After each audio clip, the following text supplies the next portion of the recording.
Hello friends, எல்லோரும் எப்படி இருக்கீங்க? நாங்கள் ரொம்ப நல்லாயிருக்கோம். நீங்கள் பார்த்துட்டு இருக்கிறது ராதிமா கிச்சன் குக்கிங் சேனல். ஃபஸ்ட் டைமாக பார்க்குறீங்கன்னா என்னோடய சேனலை சப்ஸ்கிரைப் பண்ணிக்கோங்க. அதுக்கப்புறம் பக்கத்தில் ஒரு பெல் ஐக்கான் இருக்கும், அதையும் கிளிக் பண்ணிக்கோங்க. அப்போ தான் நோட்டிஃபிகேஷன் வரும் நான் எப்போ வீடியோ அப்லோட் பண்ணாலும்.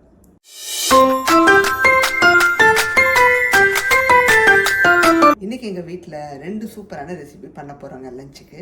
ஒன்று வந்து பார்த்திங்கன்னா வெஜிடபிள் பிரிஞ்சி. நிறைய வாட்டி போட்டிருப்பேன் ரொம்ப வருஷம் முன்னாடி. பட் இப்போ ரீசெண்ட் டேஸில் ஏதோ ரொம்ப நாள் ஆன மாதிரி இருக்குது. ஸோ இன்றைக்கி லஞ்சுக்கு அதான் பிளான் பண்ணி வச்சுருக்கோம். அண்ட் அனதர் ஒன்று வந்து பார்த்திங்கன்னா ஆனியன் சப்ஜி, ஆனியன் மசாலா ஒன்று சொல்லிக்கலாங்க. இது வந்து தோசை, இட்லி, சப்பாத்தி அது கூடயும் தொட்டுக்கலாம், இந்த மாதிரி ரைஸ் கூடயும் தொட்டுக்கலாங்க. ரொம்ப ரொம்ப நல்லாயிருக்கும். இதுதான் இன்றைக்கி லஞ்சுக்கு பிளான் பண்ணி வச்சுருக்கோம். வாங்க ரெசிபியை ஸ்டார்ட் பண்ணிடலாம். வீடியோவை ஸ்கிப் பண்ணாமல் பாருங்கள். இப்போ ஃபஸ்ட்டு பண்ணக்கூடியது ஆனியன் சப்ஜி, அதை பண்ணிடலாங்க. அதுக்கப்புறம் நம்ம இந்த பிரிஞ்சிக்கு போவோம். ஸோ ஒரு கடாயை வச்சு அதுக்கு எண்ணெய் விட்டுக்கலாங்க. நார்மல் ஃப்ரை ஆயில் தான், ஜஸ்ட்டு 1 டேபிள் ஸ்பூனுக்கு விடுறோம். விட்டுட்டு இதில் வந்து பார்த்திங்கன்னா ஒரு 3-4 சின்ன சின்ன வெங்காயம், குட்டி வெங்காயம், பெரிய வெங்காயத்துலேயே குட்டி குட்டியாக இருக்கும். அதை வந்து இந்த மாதிரி 2ஆக வந்து நான் கட் பண்ணி வச்சுருக்கேன். இதை வதக்கி ஓரமாக எடுத்து வச்சுக்கிறோங்க. ஸோ ஃபஸ்ட்டு ஸ்டெப் அதுதான். அதை உள்ளே சேர்த்துக்கணும். ஏன்னா நமக்கு வந்து இதில் வெங்காயம் தான் வந்து மெயின் ஐட்டமே. வெங்காயம் தான் வந்து ஒரு காய் மாதிரி. இதை வதக்கி இதை தான் வந்து திரும்பவும் அந்த கிரேவியில் ஆட் பண்ண போகிறோம். ஸோ இது பண்ணது கிடையாதுங்க இந்த ரெசிபி. எங்கேயோ பார்த்த இந்த ரெசிப்பியை ரொம்ப நல்லா இருக்கேன்னு சொல்லிட்டு சரி இன்றைக்கி நம்ம பிரிஞ்சி கூட இதை தொட்டுக்கலாம். ஏன்னா நம்ம என்ன தான் வந்து பிரிஞ்சியில் வந்து பார்த்திங்கன்னா எல்லா மசாலாவும் சேர்ந்து தான் பண்ணுறோம் பிரியாணி. ஆனாலும் நம்ம சைடில் ஒரு கிரேவி மாதிரி தொட்டுக்க இருந்தால் ரொம்ப நல்லாயிருக்கும். நாங்கள் எப்போவுமே அப்படி தான், வாட் எவர் சிக்கன் பிரியாணி பண்ணால் கூட சைடில் ஒரு சால்னாம ஏதாவது இருக்கான்னு யோசிப்போம். அது இருந்தால் நல்லா இருக்குமேன்னு யோசிப்போம். லோ ஃப்ளேமில் வச்சே வதக்கி விட்டுக்கோங்க, ஹை ஃப்ளேமுக்கு கொண்டு போக வேணாம். இது வந்து பார்த்திங்கன்னா நிறைய பேர் முழுசாக கூட அப்படியே போடுவாங்க. இந்த மாதிரி வெட்டாமல் முழுசாக போட்டு வதக்கி எடுத்து வச்சுப்பாங்க. பட் நான் வந்து கொஞ்சம் 2ஆக கட் பண்ணிவிட்டேன். இந்த மாதிரி உதிரியாக இருந்தாலும் எனக்கு ஓகே தான். ஒரு மாதிரி நம்ம அந்த கிரேவியோட ஒரு ஆனியன்ஸை அப்படி எடுத்து சாப்பிடும்போது சூப்பராக இருக்கும். அளவுக்கு நல்லா வதக்கியாச்சுங்க. இப்போ இதை எடுத்துடலாம். இதை எடுக்கும்போது பார்த்திங்கன்னா எண்ணெய் இல்லாமல் எடுத்துருவோம். ஏன்னா இதில் தான் நம்ம அடுத்த ரெசிபி இதில் தான் ஸ்டார்ட் பண்ண போகிறோம், மெயின் ரெசிப்பியை. ஸோ வெறும் ஆனியன்ஸை மட்டும் எடுத்து வச்சிருந்தோம். அதே கடாயில் இன்னும் கொஞ்சம் எண்ணெய் விட்டுக்கிறோங்க. Already 1 spoon விட்டுருந்தோம். இப்போ இன்னும் கொஞ்சம் ஒரு அரை டேபிள் ஸ்பூனுக்கு விட்டுக்கிறோம். விட்டுட்டு இதில் சோம்பு சீரகம் தாளிப்புக்கு சேர்த்துக்கிறோங்க. கொஞ்சமாக ஒரு 1/4 டீஸ்பூனுக்கு சீரகம், அதே வந்து கொஞ்சமாக ஒரு பிஞ்சுக்கு சோம்பு சேர்த்துக்கிறோம். அதே கடாயிலே பண்ணுறோம், ஏன்னா ஆல்ரெடி சூடு இருக்கும். நான் அதனால தான் பேக் டு பேக் அப்படியே ஸ்லோ ஃப்ளேமில் வச்சு அடுத்த இதுக்கும் வரேன். இதில் வந்து இப்போது பொடியாக பெரிய வெங்காயத்துலேயே வந்து சின்னதாக வந்து கொஞ்சம் எடுத்து ஒரு 2 டேபிள் ஸ்பூனுக்கு வர மாதிரி பொடியாக நறுக்கி வச்சுருக்கேன். இதை உள்ளே சேர்த்துக்கலாங்க. ரொம்ப தேவைப்படாது, ஏன்னா நம்ம ஆனியன்ஸை வச்சு தானே இந்த ரெசிபி பண்ணுறோம். ஸோ இந்த பொடியாக நறுக்கி போடுறோம் பாருங்கள், இதுக்கு வந்து கொஞ்சமாக இருந்தால் போதும், ரொம்ப தேவைப்படாது. இது கூடவே வந்து பார்த்திங்கன்னா நம்ம தக்காளியை வந்து நறுக்கி சேர்க்க போகிறதில்ல, இந்த மாதிரி பியூரியாக தான் சேர்க்க போகிறோம். நான் ஒரு தக்காளியை பியூரியாக எடுத்து வச்சுருக்கேன். இதில் கொஞ்சமாக உப்பு சேர்த்துக்கலாங்க. நம்ம ரெசிபிக்கான உப்பை நான் இதிலையே சேர்க்குறேன். தேவைப்பட்டால் பின்னாடி சேர்த்துக்கிறோம். நல்லா வதக்கி விட்டுட்டு இது கூடவே இஞ்சி பூண்டு விழுது சேர்த்துக்கிறோங்க. ஒரு அரை டீஸ்பூனுக்கு சேர்த்துக்கிறோம்.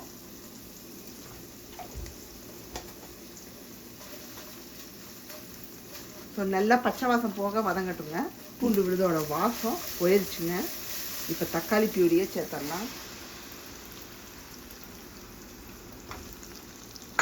தக்காளி பியூரியை சேர்த்து நல்லா உங்களுக்கு அந்த பச்சை வாசம் போகணும். உங்களுக்கு தக்காளியில் உள்ள அந்த தண்ணியெல்லாம் வந்து நல்லா குக்காகி சுருண்டு வரும். அது வரட்டும். பார்த்தீங்கன்னா தக்காளி விழுது பியூரியை போட்டதுக்கப்புறம் நல்லா வந்து குக் ஆயிடுச்சு. உங்களுக்கு பார்த்தாலே தெரியும், அப்படி திக்காயிடுச்சு. இப்போ மசாலா பொடி எல்லாம் சேர்த்துக்கிறோங்க. என்னென்ன பொடி சேர்த்துக்கிறோன்னா 1/4 டீஸ்பூன் மஞ்சத்தூள், அரை டீஸ்பூன் கரம் மசாலா தூள், அதே வந்து ஒரு பிஞ்ச் வந்து ஒரு பிஞ்ச்லேருந்து 2 பிஞ்சுக்கு நான் காஷ்மீரி சில்லி எடுத்து வச்சுருக்கேன் கலருக்காக. அப்புறம் மிளகா தனியாத்தூள் ரெண்டும் கலந்துருக்கு, ஒன்றா சேர்த்து நான் 1 ஸ்பூனுக்கு எடுத்து வச்சுருக்கேன். ஸோ காரமே வந்து பார்த்திங்கன்னா மிளகாத்தூள் தான், நம்ம இதில் பச்சை மிளகாய் எதுவுமே சேர்க்கலை. ஸோ அதனால் உங்களுக்கு எவ்வளோ காரம் தேவையோ அதுக்கேற்ற மாதிரி மிளகாய் தனியாக கலந்து சேர்த்துக்கோங்க. சேர்த்துட்டு நல்லா கலந்து விட்டுறலாங்க. நமக்கு மசாலா வாடையெல்லாம் கொஞ்சம் எண்ணெயில் வதங்கட்டும். பார்த்திங்கன்னா நமக்கு அந்த மசாலா பொடியெல்லாம் போட்டு எண்ணெய் வந்து திரிஞ்சிக்கிட்டு இருக்கு. இந்த சமயத்தில் தயிர் சேர்த்துக்கிறோங்க, 2 டேபிள் ஸ்பூனுக்கு. நல்லா கெட்டி தயிராக எடுத்துக்கோங்க. இதுக்கு தயிர் ரொம்ப ரொம்ப முக்கியம். தயிர் மஸ்ட்டு. இப்போ எல்லா வீட்லேயும் இருக்கக்கூடியது. சேர்த்து நல்லா கலந்து விட்டுட்டு தண்ணி விட்டுக்கலாங்க. நல்லா நம்ம அந்த தக்காளி விழுது மசாலாவில் நல்லா மிக்ஸ் பண்ணி விட்ருவோம். நமக்கு ஆல்மோஸ்ட் ரெசிபி முடிஞ்ச ஸ்டேஜில் தான் இருக்குது. இன்னும் ஒரு ஃபியூ மினிட்ஸில் முடிஞ்சிடும். ரொம்ப ஈஸி, பார்க்க நல்லா இருந்துச்சு எனக்கு. ஸோ அநேகமாக டேஸ்ட்டாக இருக்கும். ஸோ பண்ணதில்லைன்னா நீங்களும் கண்டிப்பாக ட்ரை பண்ணி பாருங்கள். நல்லா கலந்து விட்ருங்க லங்ஸ் இல்லாமல், ஏன்னா அங்கங்கே தயிர் கட்டியாக இருக்கக்கூடாது. தேவையான அளவு தண்ணி சேர்த்துக்கிறோங்க. உங்களுக்கு கன்சிஸ்டன்சியை பொறுத்து சேர்த்துக்கோங்க. நான் ஒரு 1/4 டம்ளர் சேர்த்துருக்கேன். ரொம்ப திக்காகவும் இருக்கக்கூடாது, ரொம்ப தின்னாகவும் இருக்கக்கூடாது, 2க்கு நடுவில் பார்த்துக்கோங்க. ஸோ இப்போ டேஸ்ட்டை செக் பண்ணிவிட்டு, உப்பு காரம் எல்லாம் செக் பண்ணிவிட்டு நம்ம அந்த வதக்கி வச்ச ஆனியனை உள்ளே சேர்த்துடலாம்.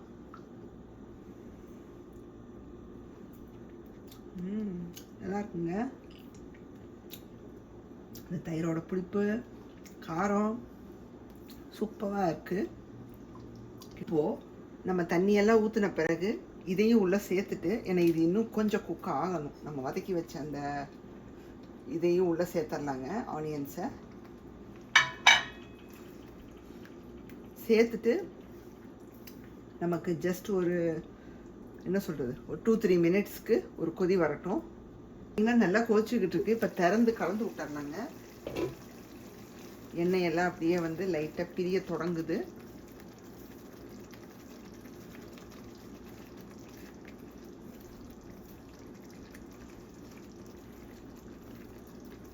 ரெசிபி எண்டுக்கு வந்துருச்சுங்க. நல்லா 2-3 கொதி வந்துருச்சு. இதுக்கு மேலே நம்ம ரொம்ப கொதிக்க வைக்க வேணாம். ஸோ ட்ரை மேத்தி லீஃபை ஸ்ப்ரிங்கிள் பண்ணிக்கலாங்க. ஸோ இது வந்து நான் சொன்ன மாதிரி உங்களுக்கு தோசை சப்பாத்திக்கு மெயினாக நல்லாயிருக்கும்னு நான் நினைக்கிறேங்க. சப்பாத்தி பரோட்டாக்கெல்லாம் சூப்பராக இருக்கும். ரெசிபியை ஸ்டார்ட் பண்ணிடலாங்க. நம்ம பண்ணக்கூடிய வெஜிடபிள் பிரிஞ்சி. அதுக்கு ஃபஸ்ட்டு எண்ணெய் வைக்கலாம். இது வந்து பார்த்திங்கன்னா இன்ஸ்டன்ட் பாட்டோட வெசல். இதில் சாட்டே பண்ணிவிட்டு அதில் போய் நம்ம வச்சு ஆன் பண்ணி விட்டோம்னா ரெடி ஆயிரும். ஸோ 2 டேபிள் ஸ்பூனுக்கு ஃப்ரை ஆயில் விட்டுக்கிறேன். எண்ணெய் நல்லா சூடாகட்டும். இது கூட நெய் கொஞ்சம் சேர்த்துக்கிறோங்க. பியூர் நெய் இது. ஸோ நெய் இல்லாமல் நெய் கொஞ்சம் ஆட் பண்ணிக்கிறோம். ஸோ பிரியாணி என்ன சூடானதும் ஒரு பே லீஃப் இதை வந்து நல்லா பிச்சு போட்டுக்கலாம். இது கூட இந்த மாதிரி சின்ன துண்டு பட்டை, 3 கிராம்பு, அதுக்கப்புறம் முந்திரி ஒரு 7-8 முந்திரி சேர்த்துக்கிறோங்க. ஸோ பிரியாணியில் முந்திரி கொஞ்சம் சேர்த்துக்கோங்க, ரொம்ப நல்லாயிருக்கும். கூட ஸ்லைஸ் பண்ண ஆனியன்ஸுங்க, ஒரே ஒரு வெங்காயம் எடுத்து ஸ்லைஸ் பண்ணி வச்சுருக்கேன். அது ஏன்னா இன்றைக்கி வந்து நான் 1 கப் ரைஸ் போட்டு தான் செய்ய போகிறேன், பாஸ்மதி ரைஸு. ஸோ 1 கப் ரைஸ்க்கு நான் மோஸ்ட்லி ஒரு ஆனியன் எனக்கு கரெக்டாக இருக்குது. நல்லா பெரிய ஆனியனுங்க. அதை நல்லா தின் ஸ்லைஸாக பண்ணிக்கோங்க, அப்போ தான் நல்லாயிருக்கும். இதை நல்லா வந்து வதக்குறோங்க, அதுதான் மெயின். பிரியாணியோட டேஸ்ட்டே வந்து வெங்காயம் தக்காளி அந்த விஷயமெல்லாம் நல்லா வதங்கி வருது பாருங்கள், அதுதான். வெங்காயம் வதங்கிறதுக்கு கொஞ்சம் உப்பு சேர்த்துக்கலாங்க. நான் இப்போவும் சேர்ப்பேன். அதுக்கப்புறம் நமக்கு பிரியாணிக்கு வந்து இன்பிட்வீன் நம்ம ஒரு சில காய்கறி மசாலாலாம் போடும்போது அப்போ கொஞ்சம் சேர்த்துக்கணும். ஆனால் கவனத்தில் வச்சுக்கணும், வெங்காயத்துலேயே சேர்த்துருக்கோன்னு, இல்லாட்டி ஜாஸ்தி ஆகிடக்கூடாது. ஸோ குயிக்காக வதங்கிறதுக்காக நான் கொஞ்சம் சேர்த்துருக்கேன்.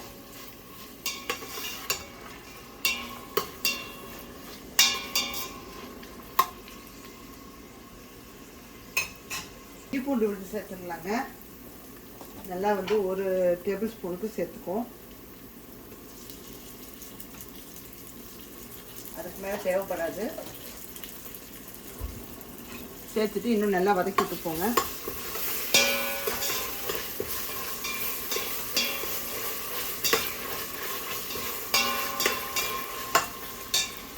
பூண்டு விழுது நல்லா வதங்கிடுச்சுங்க. இப்போ ஒரு விழுது ஒன்று சேர்க்க போகிறோம். இது என்ன விழுது பச்சை கலராக இருக்கேன்னு பார்த்தீங்கன்னா, தக்காளி, கொத்தமல்லி, புதினா, பச்சை மிளகாய் 4ஐயும் அரைச்சி வச்சுருக்கேங்க. நல்லா ஒரு தக்காளி, பெரிய தக்காளியாக எடுத்து அதை ஸ்லைஸ் பண்ணி போட்டு, ஒரு கை கொத்தமல்லி, ஒரு கை புதினா, 4 பச்சை மிளகாய் காரத்துக்கு ஏற்ப சேர்த்துக்கோங்க. நான் 4 போட்டிருக்கேன். போட்டு நைஸாக அரைச்சி எடுத்துகிட்டு வந்திருக்கேன். இதை உள்ள சேர்த்துக்கோம். இன்றைக்கி நம்ம இந்த மாதிரி அரைச்சி இந்த மாதிரி தான் பண்ண போகிறோம். பண்ணிட்டு இருக்கோம். ஸோ 1-2 புதினா வந்து கொஞ்சம் எனக்கு டார்க்காக இருந்துச்சுங்க. அதனால் விழுதோட கலர் அப்படி வந்துருக்கு. ஸோ தப்பாக எடுத்துக்காதீங்க, என்னடா ரொம்ப டார்க்காக இருக்குன்னு. ஸோ இந்த மாதிரி அரைச்சி செய்யும்போது இது ஒரு டேஸ்ட்டுங்க. இது ஒரு டேஸ்ட்டு அண்ட் ரொம்ப நல்லாவும் இருக்கும். நமக்கு நல்லா அந்த கொத்தமல்லி புதினா வதங்கட்டுங்க. நம்ம அரைச்சது பார்த்தீங்கன்னா இங்கே தக்காளி விழுதோட வாசம் போய்கிட்டு இருக்கு. இப்போ மசாலா பொடியும் சேர்த்து வதக்கி விட்டுறலாங்க. அதுக்கப்புறம் நம்ம காயெல்லாம் சேர்த்துக்கலாம். ஸோ தட் நமக்கு மசாலாவோட வாடையும் கொஞ்சம் போன மாதிரி இருக்கும். ஸோ என்னென்ன பொடி சேர்த்துக்க போகிறோம்னு பார்த்தீங்கன்னா, மஞ்சத்தூள் 1/4 டீஸ்பூன், மிளகா தனியாத்தூள் ஒரு 1/2 டீஸ்பூன், கரம் மசாலா ஒரு 1/4 டீஸ்பூனுக்கு எடுத்திருக்கேன். இது வந்து பார்த்தீங்கன்னா பிரியாணி மசாலா. இது வச்சுருந்தீங்கன்னா இதை ஆட் பண்ணிக்கோங்க. இது ஒரு 1/2 டீஸ்பூன். நான் பிரியாணி மசாலா சேர்க்கறதுனால கரம் மசாலா கம்மியாக தான் எடுத்திருக்கேன். அண்டு காரமும் பார்த்திங்கன்னா கம்மியாக தான் போட்டிருக்கேன். ஏன்னா பச்சை மிளகாவும் சேர்த்துருக்கோம்.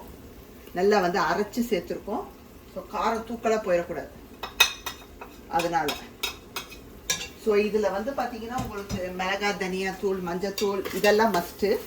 கரம் மசாலாலாம், பிரியாணி மசாலா மட்டும் ஆப்ஷன். இருந்தால் சேர்த்துக்கோங்க, பிடிச்சா சேர்த்துக்கோங்க. அதுவும் இப்போ மசாலாலாம் வதங்கிட்டு இருக்குங்க. இப்போ தயிர் சேர்த்துக்கலாம். தயிர் வந்து பார்த்தீங்கன்னா 1 டேபிள் ஸ்பூனுக்கு எடுத்துகிட்டு வந்திருக்கேன். கெட்டி தயிர் அதை உள்ள சேர்த்துடலாம்.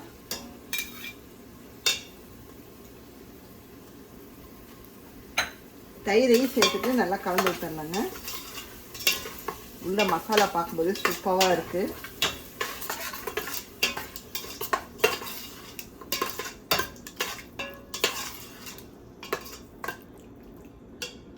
இப்போ நம்ம தயிரை சேர்த்து கலந்து விட்ட பிறகு காய் சேர்த்துக்கிறோங்க.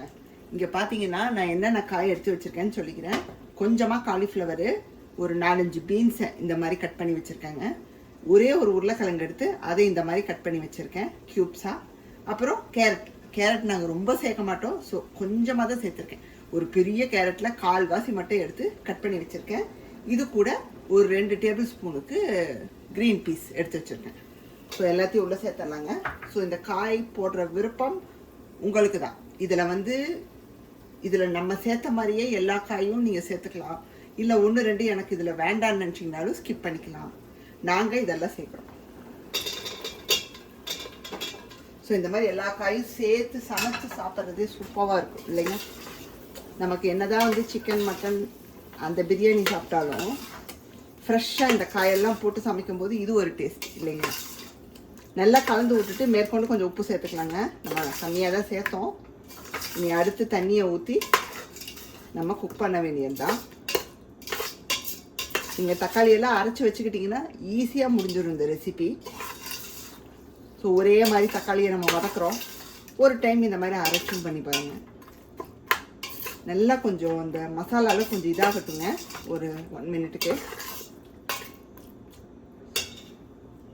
கொஞ்சம் உப்பு சேர்த்துக்கலாங்க. இதுலேயே சேர்த்துட்டோன்னா நமக்கு தண்ணி ஊற்றி கொதிக்கும் போது நம்ம செக் பண்ணிக்கலாம் கரெக்டாக இருக்கான்னு. உப்பு வந்து ஒரு சிட்டிக்கு அதிகமாக இருக்கிற மாதிரி பார்த்துக்கோங்க, அவ்வளோதான். அப்போ தான் நமக்கு ரைஸில் போய் நல்லா சேரும். ஈவன் காரம் பத்தலைன்னா கூட இந்த டைமில் செக் பண்ணி பார்த்துட்டு சேர்த்துணும். ஊற்றிடலாங்க. நல்லா வந்து நம்ம 1 மினிட்டுக்கு வதக்கி விட்டாச்சு. மசாலாவோட காய் எல்லாத்தையும் 1க்கு 1.5 டம்ளர் தண்ணி கரெக்டாக இருக்கும். ஏன்னா நமக்கு வந்து மசாலாவை அரைச்சி போட்டிருக்கோம் அந்த தக்காளியெல்லாம். அதனால் உங்களுக்கு அதுலேயே வந்து கொஞ்சம் அந்த மசாலாவே கொஞ்சம் இருக்கும், அதனால் 1க்கு 1.5 கரெக்டாக இருக்கும். நீங்கள் ட்ரையாக ஒரு புலாவ் மாதிரி பண்ணுறீங்கன்னா 1க்கு 2 கரெக்டாக இருக்கும். ஸோ இப்போ டேஸ்ட்டை பார்த்துட்டு உப்பு காரம் எல்லாம் செக் பண்ணிவிட்டு இன்ஸ்டன்ட் பாட்டில் வச்சு விட்டுறலாங்க.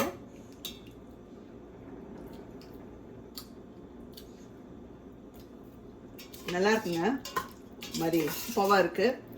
எனக்கு தெரிஞ்சு இன்னும் கொஞ்சம் உப்பு போடணும் அண்ட் காரம் கொஞ்சம் போடணுமோன்னு தோணுது எனக்கு, ஏன்னா பத்தாத மாதிரி இருக்குது. ஸோ நான் என்ன பண்ண போகிறேன்னா ஒரு 2 பச்சை மிளகாயை ஸ்லைஸ் பண்ணி போட்டுற போகிறேன். 4 பச்சை மிளகாய் அரைச்சி போட்டுமே பாருங்கள் காரம் வந்து அந்த அளவுக்கு படலை. ஸோ இன்னும் 2 பச்சை மிளகாய் கீறி வச்சுருக்கேன், உள்ளே சேர்த்துடலாம். இப்போ ரைஸை சேர்த்து நம்ம குக் பண்ணி எடுத்துடலாங்க. சேர்த்துடலாங்க. நான் 12 மினிட்ஸ்க்கு ப்ரெஷர் குக்கர் ஆன் பண்ணி விட்டாச்சு. ஸோ இப்போ ஊற வச்சதை உள்ளே சேர்த்துடலாம்.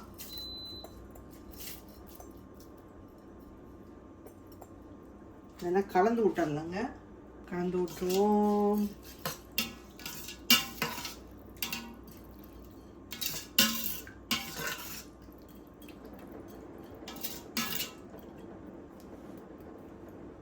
குக்கரை மூடிடலாங்க.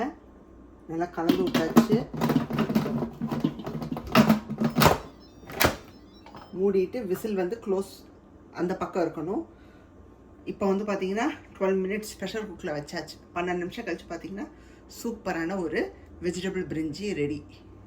சூப்பராக ரெடி ஆயிடுச்சுங்க. இப்போ தான் விசில் அடங்குச்சு.